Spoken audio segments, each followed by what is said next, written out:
안녕하세요, 구독자님들. 저는 서울에 거주하고 있는 30대 초반의 여자예요. 결혼은 이제 3년 차이고 아직 아이는 없습니다. 3살 연상의 남편이랑은 맞벌이를 하며 아직 전셋집 탈출을 못한 상태이고요. 아직 내 집 마련의 꿈을 포기하지 않은 채 나름 열심히 현재를 살아가고 있는 착실한 시동부부입니다. 저희 남편은 이남이녀인 대가족 중에서 막내 아들이에요. 시댁은 서울에서 3시간가량 떨어져 있는 지방에 있었고, 저희 남편은 대학을 서울로 진학하게 되면서 20살 적부터 쭉 자취를 시작한 케이스였습니다. 남매들이 모두 다 여전히 지방에 살고 있는 것에 비해 저희 남편은 혼자 시댁에서 일찌감치 독립을 해 떨어져 나와 사는 자식이었죠. 그래서였는지 시어머니는 유독 막내 아들이라며 제 남편을 더 잘 챙겨주는 것도 있었고요. 어릴 적부터 일찌감치 손을 벗어나 자란 아들이라는 이유로 더 감싸주고 신경 쓰며 사셨답니다. 반찬도 일부러 서울 사는 남편에게만 보내주셨고, 지금 남편 나이가 30 중반인데 여전히 어머님은 스스로 지어내신 남편 옷을 주기적으로 보내주기도 하세요. 그 정도로 막내 아들 사랑이 유별난 분이셨죠. 남편이 시어머니께 가장 사랑받는 자식이다 보니 저에게도 콩고물이 좀 떨어지지 않겠나 싶어서 처음엔 그저 아무렇지 않았습니다. 남편 먹으라고 보내주신다는 반찬도 제가 같이 먹으면 그만인 것이었고, 남편 입으라고 만들어 보내주시는 옷도 제가 따로 남편에게 옷을 사주지 않아도 되는 것이니 좋은 것이었죠. 분명 결혼하고서 한 달가량까지만 하더라도 전 이런 느긋한 생각이나 하면서 살았습니다. 그런데 더 살아보니까 느긋하면 절대로 안 될 일이더라고요. 저한테 쏟아질 엄청나게 괴로운 일들이 한가득이라는 걸 그땐 미처 몰랐었던 겁니다. 저희 어머님, 제 남편 사랑이 유별나긴 하셨으나 그렇다고 해서 저까지 유별나게 좋아라 해주시는 건 절대 아니셨습니다. 남편 먹으라고 반찬을 보내기는 하셨으나 제가 갑각류 알러지 때문에 잘 먹지 못한다는 게 반찬을 일부러 산더미처럼 쌓아 보내주기도 하셨고요. 보란듯이 남편만 먹이겠다는 마음이신 건지 반찬통마다 우리 아들에게 라는 쪽지를 붙이셔서는 남편만 손대라는 듯이 택배를 보내기도 하셨었죠. 옷도 남편 여름 옷만 쏙, 여름 잠옷에 겨울 티셔츠만 쏙 만들어서는 택배로 보내주시고, 저한테 전화를 하셔서는 옷을 망가뜨리지 말고 잘 씻어다가 말리라며 잔소리만을 늘어놓는 어머님이셨습니다. 남편을 잘 챙겨주긴 하셨으나 그렇다고 해서 와이프인 저한테까지 콩고물이 떨어지는 일은 절대로 없었어요. 그러니 저도 슬슬 아들 사랑만 유별난 시어머니라는 생각을 하게 되었죠. 집안은 늘 반갑지 않은 시어머니의 반찬들로 쌓여가기 시작했고, 다 제때 먹지 못해서 버리는 음식이 투성이었음에도 불구하고 어머님은 꾸준히 갑각류 반찬들을 산더미처럼 쌓아 보내셨습니다. 그래도 천만다행이었죠. 내 집을 자기 집처럼 드나들지 않는 게 어딘가 싶었거든요. 그것만큼은 끔찍해서 절대로 못 봐준다 싶었는데요. 세상에, 어머님이 저희 집에 오지 않는 대신 저희를 어머님 집으로 부르시더라고요. 3시간이 걸리는 시댁까지 한 달에 한 번, 많게는 2번이나 말입니다. 분명 말씀드렸듯이 저희 남편은 막내 아들이고 집안에 장남인 아주버님이 계셨는데요. 아주버님이 결혼을 하고 형님이랑 시댁 제사일이나 경조사에 손을 딱 놓는 바람에 시어머니와 형님 간의 갈등이 이만저만이 아니었어요. 제가 시집을 왔을 때에는 이미 그 갈등이 최고조에 달하는 중이었고요. 그렇다 보니 어머님은 장남 맏며느리 노릇을 해주지 않은 아주버님과 형님을 대신해서 저희 부부에게 기대를 걸기 시작하셨죠. 비록 막내 아들이지만 집안의 제사도 챙기고 며느리 노릇도 팍팍 해가면서 집안의 보탬이 되라고 말입니다. 막내 아들한테 잘 보이기 위해서 음식이나 옷을 가지가지 택배로 보내오셨던 건지 어머님은 슬슬 시댁으로 오라는 말을 부쩍 자주 하기 시작하셨고요. 남편은 어떻게 구워 삶으신 건지는 모르겠으나 매번 제사 때가 되면 남편이 먼저 자진해서 시댁을 가자고 저를 일으켜 세웠습니다. 한 달에 한 번씩 저희 부부는 회사에 출근하지 않는 소중한 주말에 시댁을 찾아가야 했고요. 3시간이 걸리건 형식적인 거고 가끔씩 차가 밀려 4시간이 걸릴 때에도 군말하지 않고서 시댁을 찾았어요. 그렇게 가서 저는 시어머니가 제사 음식을 준비하라고 시키는 것들을 말끔히 해치워야 했고요. 제사를 다 지내고 밥 먹는 것까지 시부모님이랑 같이 하고 나서야 서울로 돌아올 수 있었습니다. 왕복 이동 시간만 6시간 혹은 7시간이 걸리는 그 일정을 한 달에 꼭 한 번씩은 해야 했어요. 시어머니 생신이거나 시아버지 생신이 있으면 또 축하를 해드려야 한다면서 시어머니가 불러내셨고, 그러면 저희는 저번 주에 제사를 지낸다고 갔던 시댁을 또다시 주말이 되자마자 찾아가야 했답니다. 한 달이 고작 몇 번을 찾아가는 걸로 뭐 그리 스트레스냐고 하실 수도 있겠지만, 한 달에 몇 번씩이나 3시간 거리의 시댁에 찾아가 시어머니를 대신해서 제사 일을 지내는 건 분명 고역인 일이었습니다. 내 친정 부모님도 결혼하고 그리 자주 뵙지를 못했는데 제사라는 노동을 하려고 시댁에 한 달마다 찾아가는 건 어처구니가 없는 일이었죠. 남들은 어쩌다 한 번씩 보고 산다고 하는데 저는 잊을만 하면 또다시 한 달이 지나서는 시댁을 가야 할 일이 찾아오니 미쳐버릴 지경이었네요. 그걸 아는지 모르는지 남편은 늘 엄마가 허리가 안 좋으시대. 오늘은 감기에 걸리셨나봐. 드라이브 할 겸 갔다 오자. 라는 말로 저를 꼬드겼고요. 그렇게 저희 부부는 시어머니의 주도하에 남편의 합세로 시댁을 자꾸만 방문해야 했답니다. 그렇게 시댁에 가고 나면 본격적인 지옥 훈련이 시작되었죠. 한두 번은 제사 음식을 같이 만드시더니만 언젠가부터 시어머니가 제사 요리를 하는 것에 손을 딱 놓아버리셨어요. 이제는 며느리가 혼자 해도 된다고 하시면서 저에게 모든 일을 떠맡겨버린 이유 때문이었죠. 처음엔 허리가 아프다거나 감기가 걸렸다는 핑계를 대면서 슬그머니 안방으로 들어가더니만 이제는 그냥 말없이 저를 부엌에 떠밀어 놓고서는 혼자 깎아먹을 과일들을 챙겨서는 곧장 거실로 가버리곤 하셨답니다. 가서 남편 입에 들어갈 과일을 깎아주며 그저 좋아라 웃고 떠들어대기만 하셨죠. 그러다가 제 표정이 조금이라도 금방 폭발할 듯 화가 나 있으면 그제서야 양심이 있으셨는지 아프다는 소리를 하며 또 안방으로 슬그머니 들어가 사라지셨고요. 무슨 짓을 해도 저를 돕겠다고 다시 부엌 안으로 들어오는 일은 없었습니다. 그 바람에 저는 3시간이 걸리는 짧지 않는 드라이브를 해서 시댁까지 간 걸로도 모자라 바로 제사 음식을 차려내겠다며 부엌 안에서 내내 서 있어야 했죠. 평생을 저희 집안 제사도 제대로 거들어 본 적이 없는 저였는데 시집을 오자마자 팔자에도 없는 제사 음식을 만들어내기를 하며 고역이 이만저만이 아니었습니다. 하지만 소용이 없었네요. 남편의 눈에는 시어머니가 가장 힘없고 불쌍한 약자였기 때문에 저 따위는 보이지도 않는 듯 했거든요. 그저 자기 엄마가 힘드니까 우리가 도와줘야 한다는 말을 반복하며 절 시댁으로 데려오는 남편도 제 눈엔 시어머니만큼 미운 놈이었답니다. 그러니 전 어머님의 입맛대로 어머님이 드시지 못하는 매운 음식이나 반찬들을 골라내서 제사 음식을 만들어냈고요. 어쩔 땐 어머님이 먹고 싶다는 음식을 만들어 제사 음식에 또 올리는 등 하여간 어머님의 입에서 만들라고 나오는 음식만을 만들어대느라 손이 늘 분주했어요. 이럴 거면 차라리 시어머니가 조사님들 옆에 앉아서 같이 제사 음식을 드시는 게 낫겠다 싶을 정도로 언젠가부터 제사상은 시어머니의 입맛대로 굴러가기 시작했습니다. 참을수록 화가 배로 커지는 심정이었죠. 누구 하나가 나를 건드렸다가는 언제 어떻게 터져버릴지 모른다는 생각이 늘 머릿속에 차있기도 했고요. 그렇게 고생은 고생대로만 하다가 제사를 다 끝마치고 집으로 돌아가는 게 그 3시간은 또 나름의 다른 고통이었답니다. 내 일을 도와주려 하지도 않는 남편을 향한 원망, 그리고 시어머니께 또 당하고 돌아가는 길이라는 비참함에 제 스스로가 견딜 수 없었거든요. 이러려고 시집으로 왔나 싶고 내 소중한 주말이 왜 이딴 식으로 망쳐져야 하는 거냐며 남편이랑 한시름 싸움을 하고 나서야 주말이 진짜로 끝이 났습니다. 차오르는 억울함을 푸는 거라고는 집에 와서 제가 먹고 싶었던 불닭볶음면에다가 캡사이신을 왕창 뿌려 먹으면서 스트레스를 달래는 것이었고요.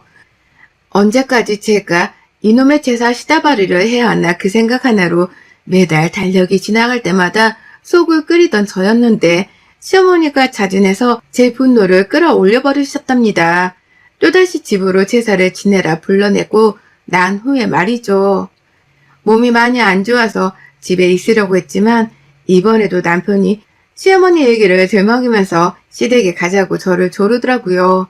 시어머니가 몸이 많이 아프셔서 우리가 못 가면 이번 달 제사는 아무도 못 지내준다고 하면서 말이죠.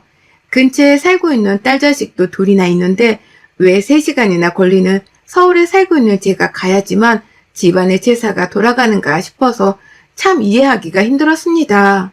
뭐 이런 어처구니 없는 집구석이 다 있나 싶은 마음에 끝까지 버텨보려다가 결국 남편이 이러다가 제대로 토라질 것 같아서 또 못 이긴 척 시댁으로 향했어요. 3시간을 또 차를 달려서 말이죠. 그렇게 시댁에 도착을 했더니만 어머님은 도착하자마자 썩은 표정을 들이미시며 제대로 인사도 안 받아주더라고요. 피곤해 죽겠다는 말을 자꾸만 하시면서 벌써부터 제사 음식을 차리지 않겠다고 연기를 펼치시는 겁니다. 그러면서 네가 다 알아서 해라. 제사 음식 한두 번 차리는 것도 아닌데 어른이 알아서 할까? 라는 말과 함께 안방으로 슝 하고 들어가 버리셨어요. 졸지에 저는 시댁에 와서 또 시어머니도 없이 혼자 맏며느리 마냥 이 집구석에 제사 음식을 차려내야 했죠. 혼자 부엌에 남겨졌는데 기분이 너무 역 같았습니다. 남편은 어쩔 줄 몰라하면서 시어머니가 괜찮은지 상태를 보다가 저한테도 도와주겠다며 어설프게 손을 걷어붙이고는 부엌으로 들어오는데 할 줄 아는 것이 없는 놈이다 보니 그냥 멀뚱거리며 자리만 차지하고 있더라고요. 그래서 홧김에 남편한테도 나가라고 윽박을 질렀습니다. 그리고는 정말로 저 혼자 다 했어요. 시어머니가 알아서 하라고 하셨던 만큼 진짜로 시어머니 말씀을 철석같이 알아듣고는 저 하고 싶은 대로 제사 음식을 만들어냈습니다. 시어머님은 자기가 알려주고 보여준 대로 제가 평소처럼 제사 음식을 해낼 거라고 생각을 하신 건지 안방 안에서 남편한테 소리치며 말씀하더라고요. 나가 있어라, 나가 있으라고 하면 그냥 나가 있어. 오래 운전하다 와서 피곤할 텐데 그냥 거실 가서 TV 보며 누워 쉬어라. 라고 말이죠.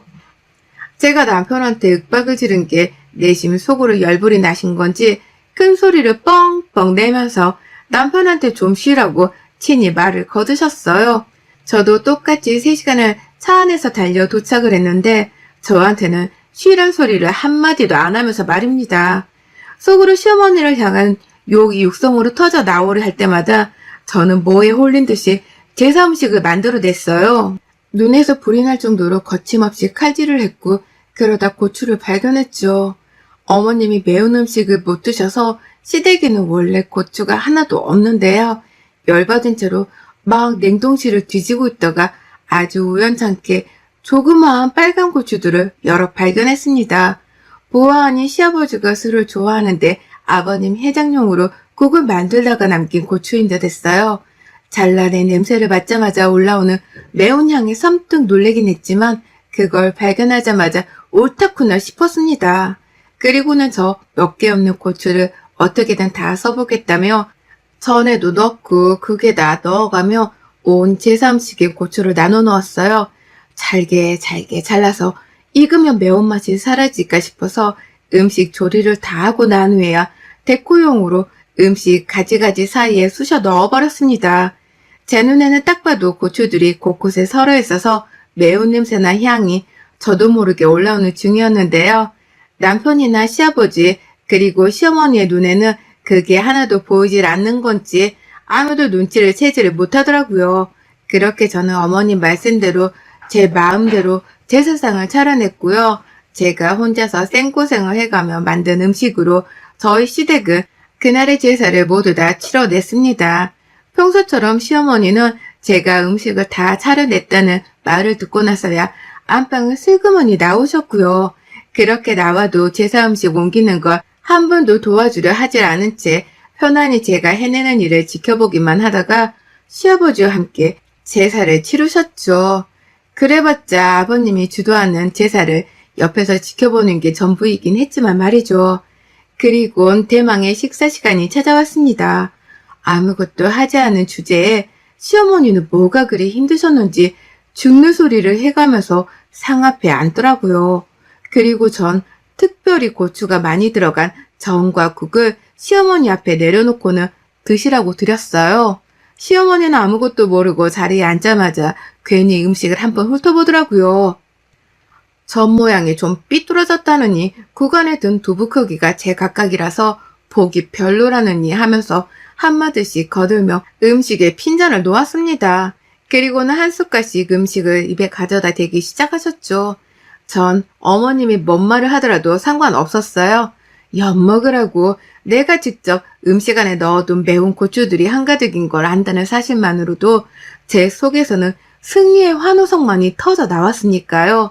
그리고 아니나 다를까 시어머니는 제가 제 마음대로 차렸던 제사 음식들을 먹다 말고 맵다고 난리를 치기 시작하셨습니다. 숨을 헐떡이면서 아니 근데 이게 원래 이렇게 매운 음식인가? 라는 말로 갸우뚱하며 음식을 드시더니만요. 이깁고 매운 걸 제대로 씹어버린 건지 아니 여기다가 고추를 넣은 거야?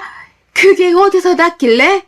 라며 저를 향해 바로 시뻘개진 얼굴로 노려보기 시작하셨어요.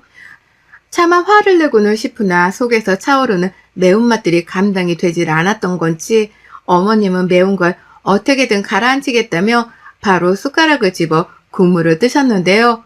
국물 속에도 들어있는 화한 매움이 차올라 어머님의 입안을 감당이 안 되도록 만들었죠. 시뻘개진 얼굴로 땀까지 삐죽거리며 흘리기 시작한 시어머니는 내가 이 나이 먹고 매운 음식 감당되는 줄 아니? 아휴, 누가 물 좀 갖다 줘. 나 주고 물 좀 줘. 라면서 흥분한 채로 소리를 지르기 시작하셨고요. 남편이 허겁지겁 가져다주는 물을 마시면서는 급기야 맵다고 눈물까지 흘리더라고요. 땀은 비 오듯이 쏟아지고 있었고요. 그러다 어머님이 겨우 한마디를 내뱉으셨습니다. 제사상에 누가 고추 올리래? 라고 말이죠. 더 말을 못하셨지만 눈으로는 저를 조깃듯이 노려다 보시는데 저도 홧김에 할 말은 해야겠더라고요. 그래서 대답을 했습니다. 아주 명쾌상쾌 통쾌하게 말이죠. 제 마음대로 차리라면서요. 그래서 제 마음대로 좋아하는 고추 팍팍 넣고 차렸는데 뭐 문제 있어요? 라고 말입니다. 시어머니는 말을 잊지 못하셨어요. 어떻게 마음대로 하랬다고 고추를 이렇게 넣어서 맵게 만드냐며 목턱까지 하고 싶은 말이 많은 듯 보였지만 끝내 말을 잊지는 못하신 채 기가 막힌다며 한숨만 죽어라 하시더라고요. 물은 벌컥벌컥 마시다가 화장실에 가고 싶었던지 급하게 화장실 안으로 주량량을 치셨고요. 그리고 나서 주변을 살펴봤더니만 시아버지며 남편이며 고래 싸움에 새우등이 터져서는 다 같이 땀을 뻘뻘 흘리며 음식을 잡수고 있었습니다. 음식이 매운데 요리를 한 제 앞에서 뭐라 말은 못하고 있다가 시어머니가 맵다고 먼저 터지고 나서야 하나둘 물을 나눠 마시면서 그제서야 지들 몸에서 나오는 땀을 닦아내더라고요. 그 와중에도 남편은 어찌나 찌질하게 시어머니 눈치에 제 눈치까지 보면서 땀을 닦아내던지 확 그냥 마음 같아서는 집에 있는 고추랑 고추는 싹 다 싸그리 주워 담아서 던져버리고 싶었답니다. 저는 혼자서 아랑곳하지 않고 밥을 먹었어요. 저는 매운 음식을 좋아해서 그런지 아무것도 저를 힘들게 하는 것도 없었습니다. 오히려 화한 것이 올라오는 게 평소보다 더 맛있다며 더 즐겁게 제사 음식을 먹었네요. 이런 제 앞에서 시어머니는 궁시렁대며 결국 밥상에서 먼저 일어나셨고요. 나중에 들어보니 화장실 안에서 코까지 푸는 건지 코푸는 소리를 내면서 깊은 한숨을 쉬고 계시더라고요. 급기야 새밥을 가지고는 도로 밥상 앞으로 오셨다가 제가 숨겨놓은 고추가 들어있는 전을 한번 잘못 드시고서는 조상님이 놀래서 살아 돌아오시겠다 라고 하면서 놀라서는 부엌으로 달려가셨답니다. 먹던 걸 바로 뱉겠다면서 말이죠. 그렇게 시어머니는 결국 제가 차린 제사상을 먹겠다고 밥상으로 다시 되돌아오지를 못하셨어요. 먹던 걸 뱉겠다고 부엌으로 가버리시자마자 입을 싹 헹구고는 말도 없이 안방으로 기어 들어가 버리셨죠. 보통 같으면 아픈 척을 하면서 일을 안 하겠다고 들어갔을 안방이었는데요. 이번에는 제가 만든 음식으로 엿을 단단히 드시고 난 후 완전 패배를 인정하고는 입까지 다무신 채로 도망을 치신 것이었습니다. 그런 시어머니 태도에 저도 이번 싸움의 승리를 확신했고요. 먹는 걸로 이러는 게 많이 치사하다는 걸 너무나 잘 알고는 있었으나 먼저 치사한 방법으로 며느리를 구워 삶으로 하셨던 시어머니를 향한 분노가 더 컸기에 이번 일은 쌤쌤이 치기로 했답니다. 절대로 고추를 많이 넣어 죄송하다고 사과를 드릴 생각도 없었고요. 저는 혼자 말끔히 밥을 해치워 먹고서는 시어머니가 드시지 못할 것 같으니 내가 챙겨가겠다며 남은 음식들까지 싹 다 들고서는 시댁을 나왔어요. 시댁에는 거실 한복판에 덜 치워진 제사 음식들과 상차림으로 여전히 널브러져 있었는데요. 저는 그걸 치울 생각도 하지 않고 남은 음식들을 마저 다 싸다가 바로 집을 나와버렸습니다. 매운 거 먹고 빡친 시어머니 성질을 더 건드리지 말라는 말로 남편까지 회유를 해서는 그냥 불이 났게 시댁을 나와서 집을 돌아왔어요. 남은 주말을 어떻게든 1분 1초라도 더 잘 보내기 위해서 말이죠. 집에 돌아오고 나서야 시어머니께는 문자 한 통을 보냈습니다. 음식으로 또 장난치는 꼴 보기 싫으면 앞으로는 음식을 나눠서 하든지 같이 하든지 일을 공평하게 나눠서 분담하자고 말이죠. 직장 생활을 하면서 주말에 3시간 걸리는 시댁까지 왔다 갔다 하는 게 쉬운 일인 줄 아냐면서 장문의 문자 한 통을 보냈어요. 뭔 말씀을 하시더라도 이해하기 힘드니 답장은 사절이라는 마지막 문구까지 빨간색 느낌표를 3개나 붙여 보냈고요. 그리고 난 후 시어머니는 제 문자를 읽고서 곧장 씹으셨답니다. 며느리가 답장까지 사절이라고 하는데 굳이 답을 보낼 이유가 없으셨던 거죠. 그렇게 호되게 고추 섞인 음식으로 당하기까지 했는데 이제 와서 문자로 입씨름을 하기 괴롭고 하셨을 거고요. 이렇게 전 드디어 결혼생활 3년 만에 달마다 3시간이 걸리는 시댁에 가는 그 괴롭던 일정을 청산하게 되었답니다. 이제 더는 개고생을 해가며 시댁에 왔다 갔다 할 이유도 없고 그럴 일도 사라졌네요. 드디어 새로 다가오는 새로운 달을 반가워할 수 있게 되었답니다. 고된 역경 끝에 통쾌한 복수 한 방으로 맞이하게 된 자유. 앞으로 쭉 누리며 살 겁니다. 여러분의 생각은 댓글로 남겨주세요. 오늘도 시청해 주셔서 정말 감사합니다.